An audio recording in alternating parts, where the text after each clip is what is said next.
Hello everyone. So welcome you all for today's session. So firstly, I introduce myself. Myself Priyanka Vidyadhar Kande Patil, Assistant Professor, Department of Microbiology.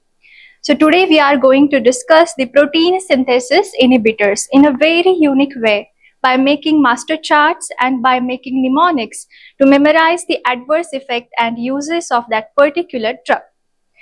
So before starting protein synthesis inhibitors, you must understand what are antimicrobial agents or antimicrobial drugs. So listen carefully. I am having a patient in my clinic. The patient is having certain infection which are caused by different types of microorganisms. So we all know that there are 4 types of microorganisms in this world. That is bacteria, fungi, viruses and parasites.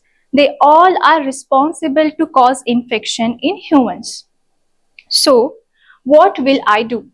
So being a doctor, I want to treat my patient, I want to cure my patient. So if the patient is having bacterial infection, then I will give antibacterial.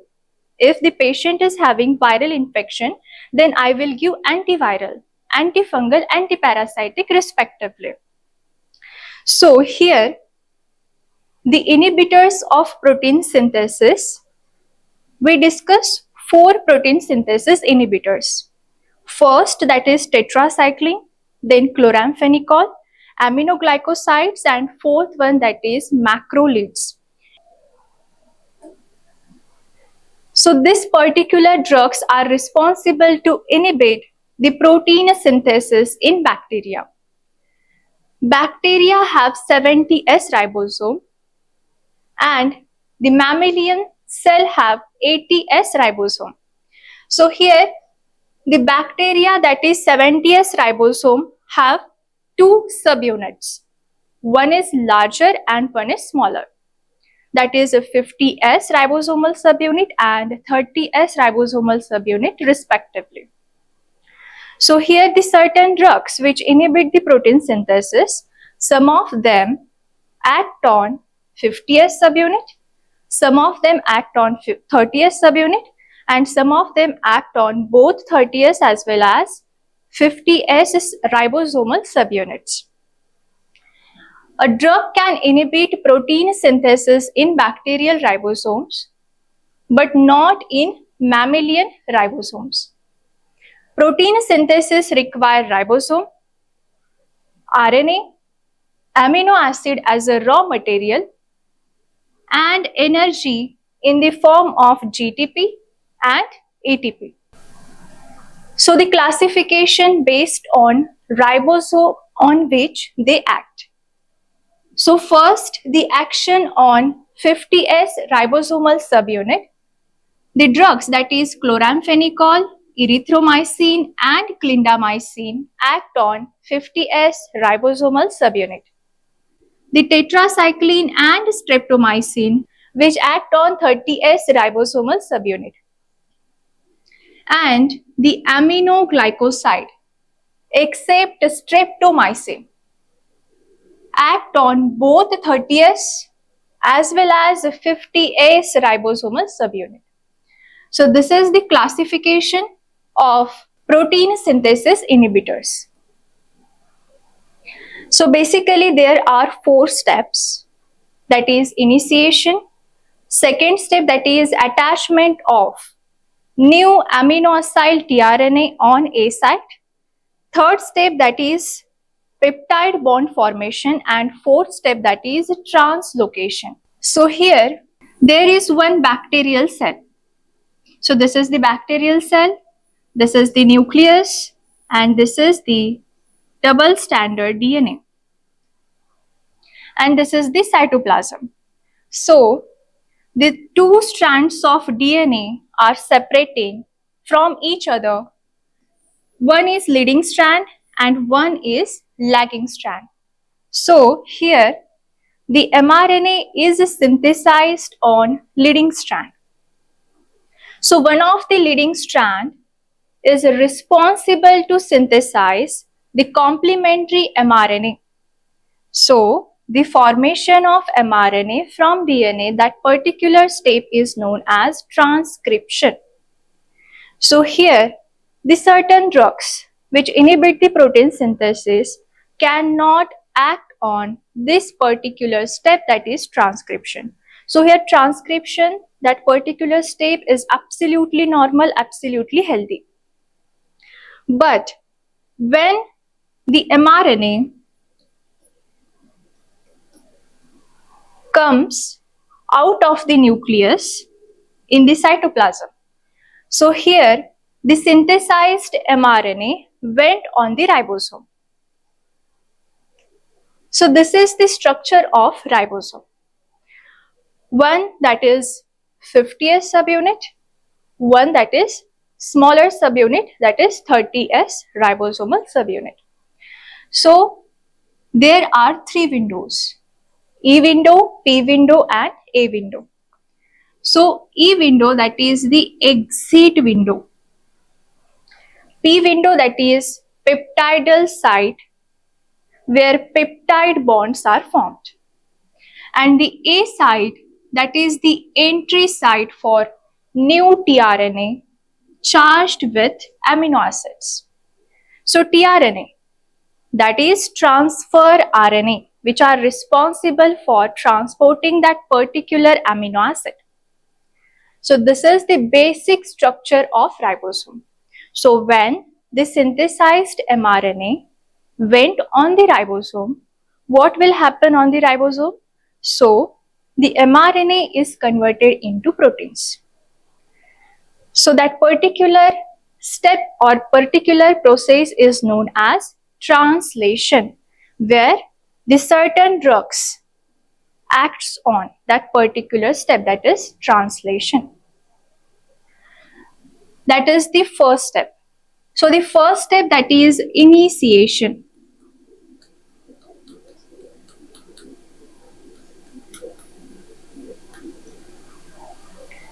So before going to the initiation step, you must know what is the codon.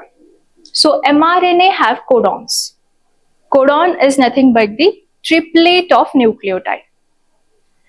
So the one codon is responsible to code one particular amino acids. We all know that there are 20 amino acids and we have 64 codons. So one codon is code for one particular amino acid. So here, whatever codon is present on P window, the amino acids present in the cytoplasm comes out and bind to that particular P window. That is the first step, initiation. What is the second step? That is the attachment of new amino acid tRNA on A site. So whatever the codon present on the A site, the amino acid present in the cytoplasm comes out and bind to that particular A site. So the attachment of new amino acid tRNA on A site, that is the second step. Third step, in the third step there is the peptide bond formation between two amino acids. So the peptide bond forms between amino acids. So here there is the transfer of peptide chain from A site. So that particular step is responsible for P to A shift, because there is the transfer of peptide chain from P site to A site. And the last step, that is translocation. Translocation of elongated peptide chain back from A site to P site. So that is the A to P shift. So first step, initiation. Whatever the codon present on P window, the amino acid present in cytoplasm comes out and bind on that particular P window. What is the second step? That is attachment of new amino acid tRNA on A site. Third step, that is peptide bond formation. And P to A shift. And the last step, that is a translocation of elongated peptide chain back from A site to P site, that is A to P shift. So these all are the steps of a protein synthesis. So here the certain protein synthesis inhibitors acts on particular steps. So the first step, that is initiation. So the aminoglycoside, this particular drug, act on the initiation step. In the second step, third step and the fourth step, certain drugs act or block that particular step. Moving forward, so first protein synthesis inhibitor, that is tetracycline. So this is the molecular formula C32H24N2O8. This is the chemical structure of tetracycline. Why it is called as tetracycline? Because 4 benzene rings are present. 4 cyclic rings or benzene rings are present. That's why that particular drug is known as tetracycline. Next, the classification. So on the basis of duration of action, there are 3 groups. So the first group, that is short acting, time duration, that is 6 hours. Examples: tetracycline, chlorotetracycline and oxycycline. Group second, that is intermediate acting, time duration, that is 6 to 12 hours. Example, that is demeclocycline and limecycline. And the third group, that is long lasting, time duration, that is 12 to 17 hours. Example, that is doxycycline and minocycline. So this spectrum, we all know that there are 2 types of spectrum. One is broad spectrum and one is narrow spectrum. What is the broad spectrum? The certain drug is active against both gram-positive as well as gram-negative bacteria. And what is narrow spectrum antibiotics? So certain antibiotics active against either gram-positive or gram-negative bacteria. So the tetracycline, this particular drug, have broad spectrum activity against both gram-positive as well as gram-negative bacilli, particularly bacilli. So the cocci, active against only Streptococcus, Staphylococcus aureus and Enterococci. Gram-positive bacilli, that is Clostridia, Corynebacterium. Gram-negative bacilli, Vibrio cholera, Helicobacter. And the last, that is, it is active against Rickettsia, Mycoplasma, Chlamydia and protozoans. So the mechanism of action. So tetracycline first enter into the bacterial cell and it binds to 30S ribosomal subunit. And this particular tetracycline prevent the second step, that is attachment of new amino-acyl tRNA on A site. And it also prevent the addition of amino acids to the growing chain. So here the peptide chain fails to grow and there is the inhibition of a protein synthesis. The mode of action of that particular tetracycline, that is bacteriostatic. So here these certain protein synthesis inhibitors are not only killing, it is also responsible to inhibit the growth of microorganisms. So they are bacteriostatic as well as bactericidal. So here the tetracycline, this particular drug, having the mode of action that is bacteriostatic, it only inhibits the growth of microorganisms. So here the resistance. The first resistance, that is decrease the influx. So what is the influx? That is entry of that particular drug. So here we decrease the entry of that particular drug and increase the efflux, that is exit of that particular drug. Second resistance, that is converting of ribosomes by ribosomal proteins. And the third, we synthesize the enzyme, that is tetracyclinase. So this is the resistance. Next, adverse effect or the side effect of that particular tetracycline. So there is one mnemonics to memorize the adverse effect as well as the uses of certain drug. So here the mnemonic, that is LK Advi, is PT teacher. So L, that is liver damage. Liver damage is nothing but the hepatotoxicity. K, that is kidney damage. A, that is anti-anabolic effect. So this anti-anabolic effect is responsible to decrease the protein synthesis. V, that is vestibular toxicity. So vestibular toxicity is nothing but the ear damage. So there is the loss of hearing. I, that is intracranial pressure raised. P, that is phototoxicity. So the certain patients are very sensitive against the sunlight and having the skin rashes, sunburn, that is the phototoxicity. Then T stands for teeth and bone, that is bone suppression. And the last side effect, that is a teratogenic effect. Teratogenic effect is nothing but the effect on embryo. So this particular drug is not given to the pregnant women because it directly affects that particular fetus. Then the uses of that particular tetracycline drug.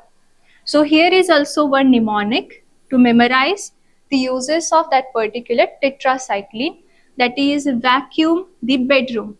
So here V stands for Vibrio.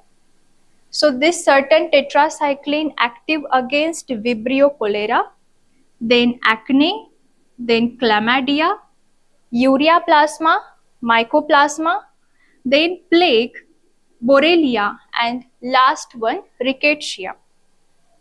Then administration, the route of administration of that particular tetracycline drug. So tetracycline comes as a capsule to take by mouth. So it is usually taken 2 or 4 times daily. Next protein synthesis inhibitor, that is chloramphenicol. So the source of that particular drug, that is actinomycetes, basically streptomyces. This is the chemical structure of chloramphenicol. So this is nothing but the nitrobenzene moiety. And this particular nitrobenzene moiety is responsible for the protein synthesis inhibition. So what is the spectrum of that particular chloramphenicol? It is similar to tetracycline, that is a broad spectrum antibiotic active against both gram-positive bacilli as well as gram-negative bacilli. The mechanism of action. So here the chloramphenicol binds on 50S subunit. Then it prevents third step, that is peptide bond formation between the two amino acids. It interferes P2A shift and inhibit the protein synthesis. The mode of action basically bacteriostatic, inhibit the growth of microorganism. Next, resistance, that is we decrease the influx and increase the efflux. Second, converting of ribosome with ribosomal proteins. And third, that is we synthesize the enzyme. So here we synthesize the enzyme, that is chloramphenicol and acetyltransferase. Then adverse effect. So here also one mnemonic, that is big super hypersensitivity. So B stands for bone marrow suppression. So we all know that inside the bone marrow there are hematopoietic stem cells. So when we consume that particular chloramphenicol, then it is absorbed, then it is go to the bloodstream, and after the bloodstream it go to the bone marrow. So the particular chloramphenicol is responsible to kill the hematopoietic stem cells. This particular hematopoietic stem cells are responsible to form the blood cells, that is RBCs, WBCs and platelets. Due to that particular chloramphenicol, the hematopoietic stem cells are killed. So there is the no formation of blood cells and the patient will have the anemia, leukemia and thrombocytopenia. And second adverse effect, that is irritative effect. So this irritative effect like nausea, vomiting, diarrhea. Third, that is gray baby syndrome. So the high dose of that particular chloramphenicol, there is the gray discoloration in fetus. S stand for superinfection. So superinfection including anemia, leukemia and thrombocytopenia. And the last adverse effect, that is a hypersensitivity reaction, that is allergic reactions. Then uses.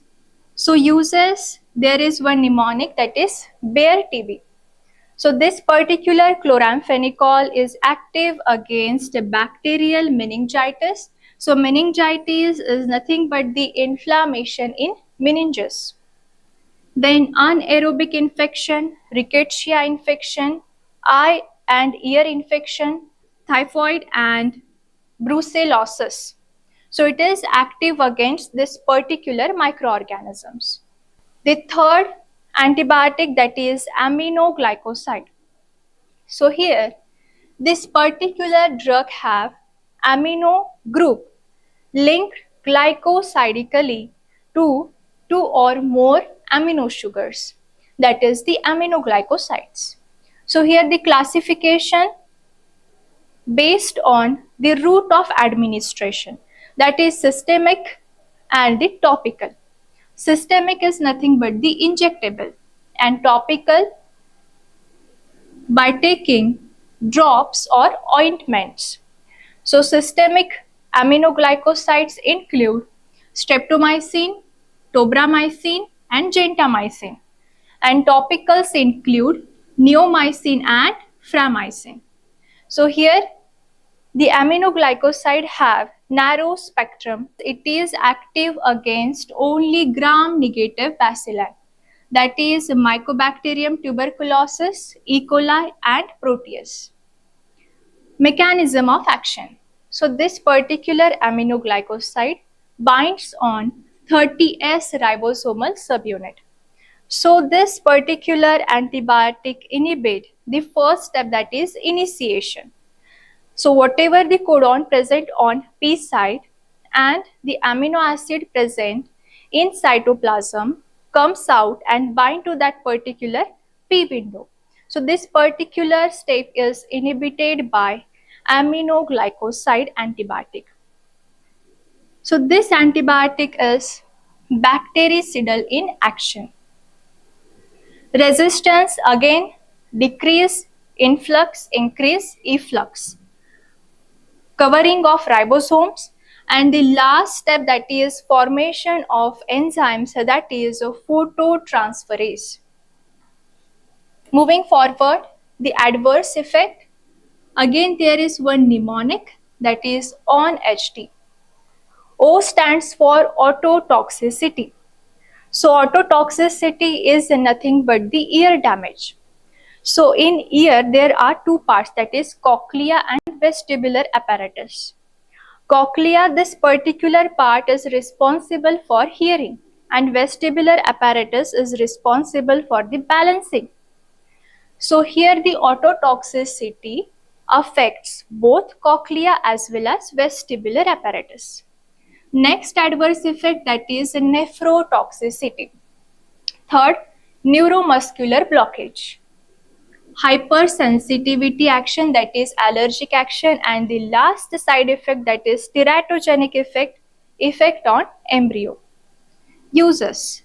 So this particular aminoglycoside active against the certain infections like meningitis, pneumonia, osteomyelitis. So this osteomyelitis caused by Staphylococcus species. The last protein synthesis inhibitor, that is macrolides. So these particular macrolides are responsible to inhibit the fourth step, that is translocation. They have the structure that is macrocyclic. Sugar lactone ring is present in their particular chemical structure. So the classification of that particular macrolides. So macrolides contain erythromycin, clarithromycin, azithromycin, roxithromycin and spiramycin. The spectrum of that particular antibiotic, that is broad spectrum. Active against gram-positive cocci, gram-negative cocci and gram-positive bacilli.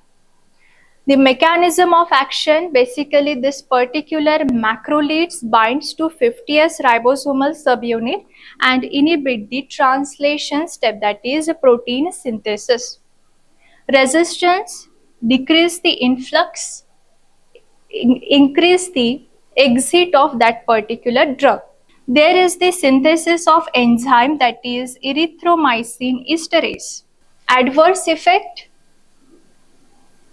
mnemonic, that is macro, motilin receptor agonist.